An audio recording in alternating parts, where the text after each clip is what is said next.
शिवजी सदा सहाय। ॐ नमः शिवाय। गुरुजी सदा सहाय। जय गुरुजी। अथ श्री शिव महापुराण चतुर्थ कोटि रुद्र संहिता अथ षड्विंशोऽध्यायः। सूत उवाच एवं कृते तु ऋषीणा सस्त्रीकेन द्विजा शिवः आविर्बभूव स शिवः प्रसन्नः स गणस्तदा। अथ प्रसन्नः स शिवो वरं ब्रूहि महामुने प्रसन्नोऽहं सुभक्त्या त इत्युवाच कृपानिधिः। सदा तत्सुन्दरं रूपं दृष्ट्वा शम्भोर्महात्मनः प्रणम्य शङ्करं भक्त्या स्तुतिं चक्रे मुदान्वितः। स्तुत्वा बहु प्रणम्येशं बद्धाञ्जलिपुटः स्थितः। निष्पापं कुरु मां देवा ब्रवीदिति स गौतमः। इत्याकर्ण्य वचस्तस्य गौतमस्य महात्मनः सुप्रसन्नतरो भूत्वा शिवो वाक्यमुपाददे। शिव उवाच धन्योऽसि कृतकृत्योऽसि निष्पापोऽसि सदा मुने। एतैर्दृष्टिः किल त्वं च छलितोऽसि खलात्मभिः। त्वदीयदर्शनाल्लोका निष्पापाश्व भवन्ति हि। किं पुनस्त्वं सपापोऽसि मद्भक्तिनिरतः सदा।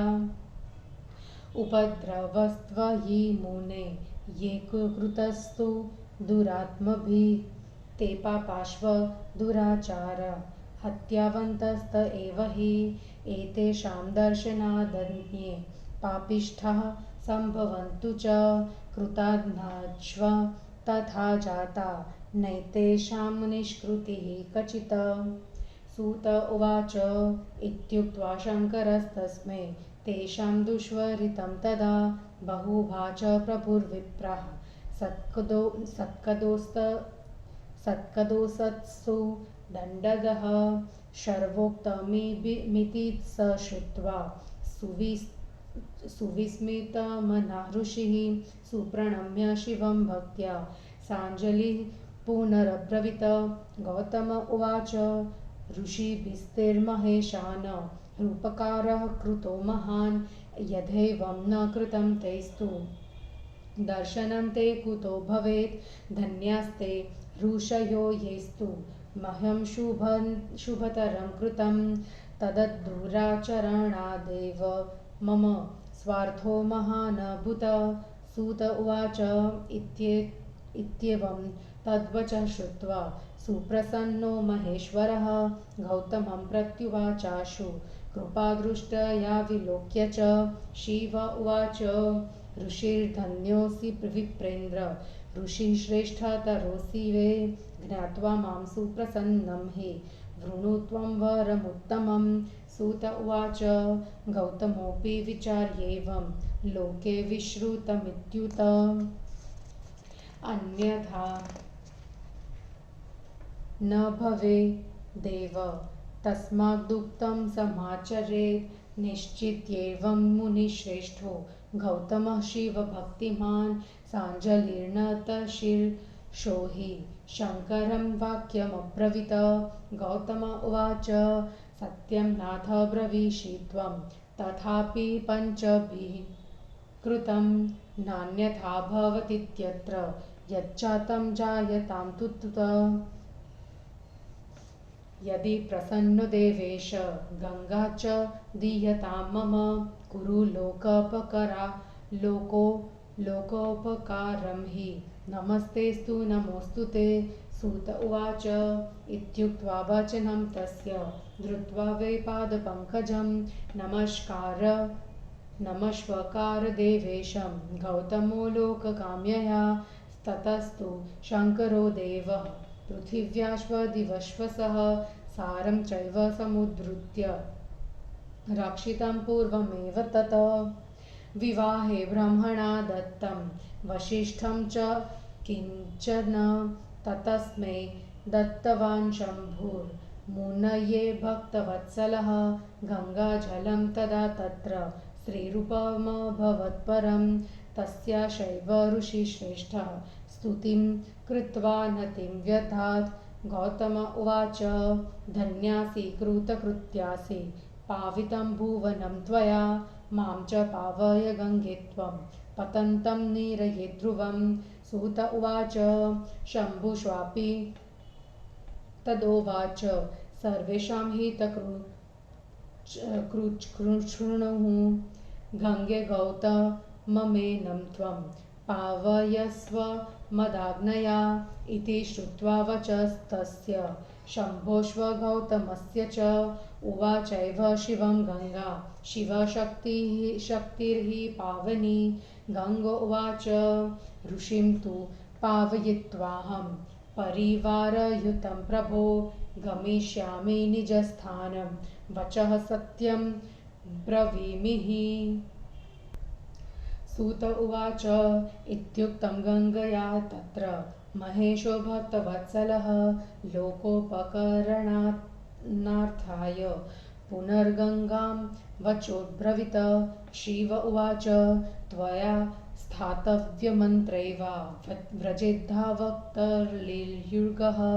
वैवस्वतो मुनिर्देशवी ह्रष्टाविंशत्तमो भवेत्। सूत उवाच इति श्रुत्वा वचस्तस्य स्वामिनः शङ्करस्य ततः प्रत्युवाच पुनर्गङ्गा पावनी सा सरिद्वरा। गङ्गो उवाच माहात्म्यमधिकं चेत्स्यां मम स्वामिन्महेश्वर। सर्वेभ्यश्व तदा स्थास्ये धरायां त्रिपुरान्तक। किञ्चान्यश्व शृणु स्वामिन् वपुषा सुन्दरेण हि। तिष्ठ त्वं मत्समीपे वे सगणः साम्बिकः प्रभो।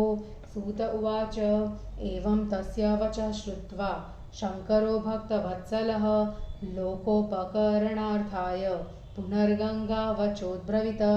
शिव उवाच धन्यासि श्रूयतां गङ्गे ह्यर्घ्यं भिन्नस्त्वया नहि। तथापि स्थीयते ह्यत्र स्थीयतां च त्वयापिः। सूत उवाच इत्येवं वचनं श्रुत्वा स्वामिनः परमेशितुः प्रसन्नमानसा भूत्वा गङ्गा च प्रत्यपूजयत। एतस्मिन्नन्तरे देवा ऋषयश्व पुरातना सुतीर्थान्यप्यनेकानि क्षेत्राणि विविधानि च। आगत्य गौतमं सर्वे गङ्गा च कीरिशं तथा जय जयेति भाषन्तः पूजयामासुरादरात्। ततस्ते निर्जराः सर्वे तेषां चक्रुस्तुतिं मुदा। करान् बद्ध्वा नतस्कन्धा हरिब्रह्मादयस्तदा। गङ्गा प्रसन्ना तेम्यश्व गिरिशश्वो च तुस्तदा। वरं ब्रूत सुरेश्रेष्ठ दद्ध्वो वः प्रियकाम्यया। देवा ऊचुः यदि प्रसन्न देवेश प्रसन्ना त्वं सरिद्वरे। स्थातव्यमन्त्रकृपया नः प्रियार्थ तथा नृणां। गङ्गोवाच यूयं सर्वप्रियार्थः च तिष्ठथात्र न किं पुनः। गौतमं शालयित्वाहं गमिष्यामि यथागतं। भवत्सु मे विशेषोऽत्र ज्ञेयश्चैव कथं सुराः। तत्प्रमाणं कृतं चेत्स्यात् तदा तिष्ठाम्यसंशयम्। सर्वे ऊचुः सिंहराशो यदा स्याद्वे गुरुः सर्वसूर्योत्तमः। तदा वयं च सर्वे त्वा गमिष्यामो न संशयः। 11 च वर्षाणि लोकानां पातकं त्विह। शालित्वं यद्भवेद्देवं मलिनः स्मः सरिद्वरे। तस्यैव क्षालनाय त्वा यास्याम्यः सर्वथा प्रिये। त्वत्सकाशं महादेवी प्रोच्यते सत्यमादरात् अनुग्रहाय लोकानाम् अस्माकं प्रियकाम्यया स्थातव्यं शङ्करेणापि त्वया चैव सरिद्वरे यावन्सिंहे गुरुशैव स्थास्यामस्तावदेव हि त्वयि स्नानं त्रिकालं च शङ्करस्य च दर्शनं कृत्वा स्वपापं निखिलं विमोक्ष्यामो न संशयः स्वदेशां श्वगमिष्यामो भवच्छासनतो वयं सूत उवाच इत्येवं प्रार्थितस्तेस्तु गौतमेन महर्षिणा स्थितोऽसौ शङ्करः प्रीत्या स्थिता सा च दशरिद्वरा सा गङ्गा गौतमी नाम्ना लिङ्गं त्र्यम्बकमेरितं ख्याताख्यातं बभूवाथ महापातकनाशनं तदिनं हि समारभ्य सिंहस्थे च बृहस्पतो आयान्ति सर्वतीर्थानि क्षेत्राणि दैवतानि च सरांसि पुष्करादीनि गङ्गादासरितस्तथा वासुदेवादयो देवाः सन्ति वै गौतमी तटे यावतत्र स्थितानिह तावतेषां फलं नहि स्वप्रदेशे समायातास्तर्ह्येषेतां फलं भवेत् ज्योतिर्लिङ्गमिदं प्रोक्तं त्र्यम्बकं नाम विश्रुतं स्थितं तटे हि गौतम्या महापातकनाशनं यः पश्येद्विक्थितो ज्योतिर्लिङ्गं त्र्यम्बकनामकं पूजयेत् प्रणमेत् सुस्त्वा सर्वपापैः प्रमुच्यते ज्योतिर्लिङ्गं त्र्यम्बकं हि पूजितं गौतमेनः सर्वकामप्रदं चात्र परत्र परमुक्तिदम् इति वश्वसमाख्यातं यत्पृष्ठोऽहं मुनीश्वराः किमन्यदिच्छथ श्रोतुं तद्ब्रूयां वो न संशयः। इति श्री शिवमहापुराणे चतुर्थ्या कोटिरुद्रसंहितायां त्र्यम्बकेश्वर माहात्म्यवर्णनं नाम षड्विंशोऽध्यायः। हिंदी अनुवाद। सूत जी ने कहा, हे ब्राह्मणों, ऋषि के इस प्रकार तप करने पर प्रसन्न शिव जी वहां अपने गणों सहित प्रकट हुए। कृपानिधि शिव जी ने प्रसन्न होकर कहा, हे महामुनि, मैं तुम्हारी भक्ति से प्रसन्न हूँ, वर मांगो। महायोगी शिव जी के उस दिव्य रूप को देखकर गौतम ने प्रसन्न होकर उन्हें प्रणाम किया और उनकी स्तुति की। हाथ जोड़कर शिव जी को प्रणाम तथा उनकी स्तुति कर गौतम ने कहा कि हे देव, मुझे पापर रहित कीजिए। सूत जी ने कहा, इस प्रकार गौतम की बात को सुनकर अत्यंत प्रसन्न होकर शिव जी गौतम मुनि से कहने लगे। शिव जी ने कहा, हे मुनि, तुम धन्य, सफल मनोरथ तथा निष्पाप हो। इन दुष्टों एवं खलों ने तुमको छला है। तुम्हारे दर्शन से प्राणी निष्पाप होते हैं। तुम सदा मेरी भक्ति में तत्पर रहते हो। क्या तुम पापी हो? हे मुनि, जिन दुष्टों ने तुम्हारे साथ उपद्रव किया वे पापी, दुराचारी ही हत्या वाले हैं। इनका दर्शन करने से लोग पापी तथा कृतज्ञ होंगे, जिसका कोई प्रायश्चित नहीं है। सूत जी ने कहा, सज्जनों को सद्गति तथा दुष्टों को दंड देने वाले शिव जी उनसे इतना कहकर, हे ब्राह्मणों, उन्होंने उन दुष्टों के बहुत से दुष्चरित कहे। शिव जी के वचनों को सुनकर आश्चर्यचकित गौतम ऋषि ने शिव जी को भक्तिपूर्वक प्रणाम कर फिर कहा। गौतम ने कहा, हे शिव जी, उन ऋषियों ने मेरे ऊपर बड़ा उपकार किया। यदि वे ऐसा न करते तो आपका दर्शन कैसे होता? वे ऋषि धन्य है जिन्होंने मेरे लिए यह अच्छा किया। उनके दुराचार से ही मेरा महान उपकार हुआ। सूत जी ने कहा, इस प्रकार उसकी बात को सुनकर प्रसन्न होकर शिव जी ने कृपा दृष्टि से देखकर गौतम से कहा। शिव जी ने कहा, हे विप्रवर, हे ऋषि, तुम ऋषियों में श्रेष्ठ हो। मुझे प्रसन्न जानकर उत्तम वर मांगो। सूत जी ने कहा, गौतम ने भी इस प्रकार विचार कर कहा कि मेरा पाप लोक में प्रसिद्ध हो गया है। अतः जो मैंने सबके सामने कहा है उसे पूर्ण करना चाहिए। यह निश्चय कर शिव भक्त मुनिवर गौतम ने हाथ जोड़ सिर झुकाकर शिव जी से कहा। गौतम ने कहा, हे नाथ, आप सत्य कह रहे हैं, किंतु पंचों का निर्णय महत्वपूर्ण होता है। अब जो हो गया उसे वैसा ही रहने दिया जाए।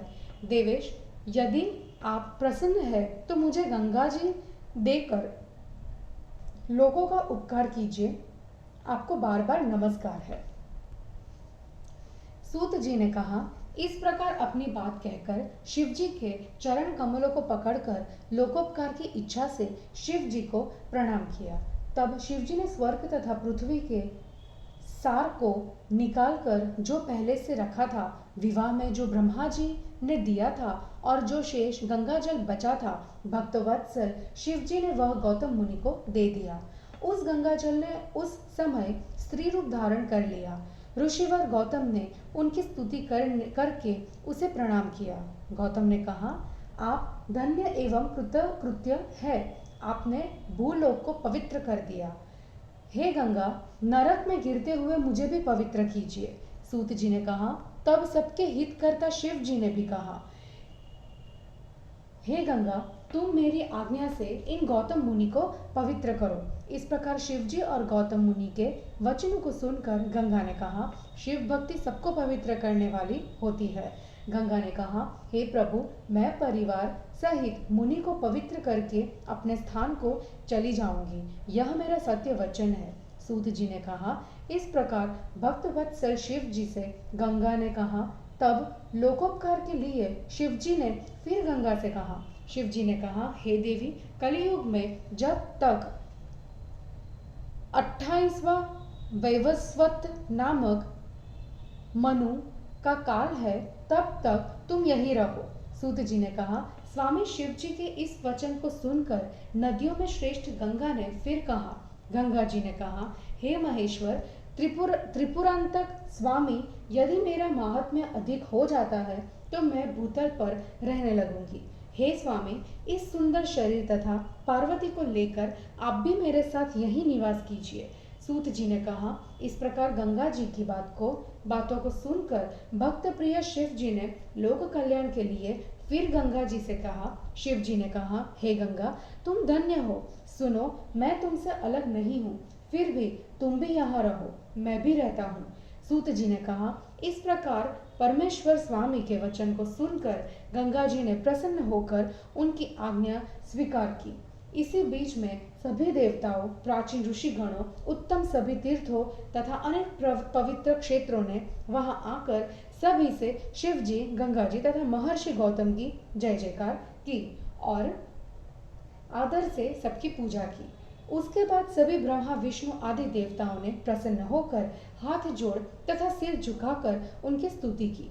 उनसे शिवजी तथा गंगा जी ने प्रसन्न होकर कहा, हे श्रेष्ठ देवताओं, आप वर मांगिए, आपके हित के लिए हम देंगे। देवताओं ने कहा, हे शिवजी तथा नदियों में श्रेष्ठ गंगा, यदि आप दोनों प्रसन्न हैं तो मनुष्य के हित के लिए यहीं रहिए।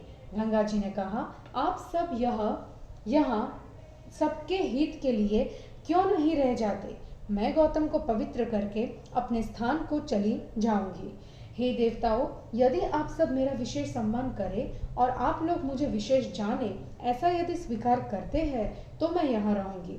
सबने कहा, सबका पूज्य बृहस्पति जब सिंह राशि में होगा तब हम यहाँ निसंदेह आएंगे। हे गंगा, जब 11 वर्षों तक संपूर्ण संसार का पाप धुलने से हम मलिन हो जाएंगे, हे प्रिय गंगा महादेवी, तब हम उस पाप समूह का नाश करने के लिए निसंदेह आदर से तुम्हारे समीप आएंगे। इसलिए संसार के ऊपर दया करने के लिए और हमें प्रसन्न करने के लिए आप और शिव जी स्थिर रूप से यहाँ रहिए। जब तक बृहस्पति सिंह राशि में रहेंगे तब तक हम देवगण यहीं रहेंगे, तुम्हारे में त्रिकाल स्नान करेंगे और शिव जी का दर्शन करेंगे। इस प्रकार हम सब निसंदेह अपने पापों से मुक्त होकर अपनी आज्ञा से अपने अपने धामों को जाएंगे। सूत जी ने कहा, इस प्रकार देवताओं तथा गौतम मुनि की प्रार्थना से शिव जी और गंगा जी वहां स्थित हो गए। वह गंगा गौतमी नाम से और वह लिंग त्र्यंबक नाम से प्रसिद्ध हुआ। ये दोनों ही महापातकों का नाश करते हैं। तब से लेकर सिंह राशि में बृहस्पति के आने पर यहाँ सभी तीर्थ, सभी क्षेत्र तथा सभी देवता चले जाते हैं। पुष्कर आदि तीर्थ, गंगा आदि नदियों और विष्णु आदि देवता गौतमी तट पर आ जाते हैं। जब तक ये यहाँ रहते हैं तब तक इनके मूल स्थानों का फल नहीं होता, और जब ये अपने स्थानों में चले जाते हैं तभी इनका फल होता है। यह महापापों का नाश करने वाला त्र्यंबक नामक सुप्रसिद्ध ज्योतिर्लिंग है, जो गौतमी नदी के तट पर विराजमान है। जो भक्ति से इस त्र्यंबकेश्वर नामक ज्योतिर्लिंग का दर्शन पूजन करता है, प्रणाम करता है और स्तुति करता है, वह सब पापों से मुक्त हो जाता है। यह त्र्यंबकेश्वर ज्योतिर्लिंग का पूजन महर्षि गौतम ने किया था, जो इस लोक में सुख भोग और परलोक में मुक्ति को देता है। हे मुनीश्वरों, जो तुमने पूछा था वह मैंने तुमसे कह दिया है, और क्या सुनना चाहते हो उसे कहो। और इस प्रकार श्री शिव महापुराण में त्र्यंबकेश्वर महात्म्य वर्णन नामक 26वां अध्याय समाप्त हुआ। जय गुरु जी।